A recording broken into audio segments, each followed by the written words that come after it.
This is a Sardi 7, a semi-winter active variety of Lucerne. One of the myths was that if you get summer activity you're not going to have winter production, but with some of these new cultivars we're getting winter activity, and we found as a result of this, as a result of the Evergraze trial, we found that we were getting comparable winter production or growth rates from this pasture compared to a ryegrass pasture on the same part of the landscape. So obviously the annuals are contributing to that as well, but it's also the fact that we've got a semi-winter active variety of Lucerne here. The Lucerne obviously is summer active, so one of the other key results was reduced supplementary feed. So we found here that in the drought of 06-07 it cost us about $20 per head for the ewes that were in containment. So the ewes that actually had access to Lucerne got through that dry period without any supplement, and that equated to about $300 per hectare of reduced supplementary feed cost, which practically covers the cost of establishment for that Lucerne in that dry year. Adding Lucerne to the system not only provides that extension of the growing season, but adds some flexibility to when feed is grown at what time of year. By having good high quality feed available during normally a dry feed, poor quality time of year, allows you to potentially flush ewes for joining, allows you to grow out weaners at the rates that improve survival, and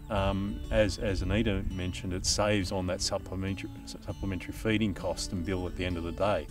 And the modelling that we've done on the Evergraze project over a long term has shown that if with a little bit of Lucerne in the system, around that 25% mark for a farm, what it does is it takes off the extremes and allows our gross margins to have less variability over time, and you're really improving the bottom end of your performance, whereas a full perennial ryegrass system, which is what we modelled against, actually has larger extremes and more variability in gross margin. The Lucerne takes some extra work to get established. We had to apply lime. It takes all the same amount of work in terms of the bed preparation, cultivation, making sure that we're clean and weed free when we're going in for sowing, but in general it's about the same cost and the same establishment aside from the lime and some extra management. So you know, if you can grow Lucerne you probably should. The things that we did and made sure is that it was put in the right place on the landscape, making sure that it has a free draining soil because it isn't tolerant of waterlogging. What we're looking at here is just an access point that we've got a metal tube going into the ground, and it allows us to look at soil moisture and access down to deep depths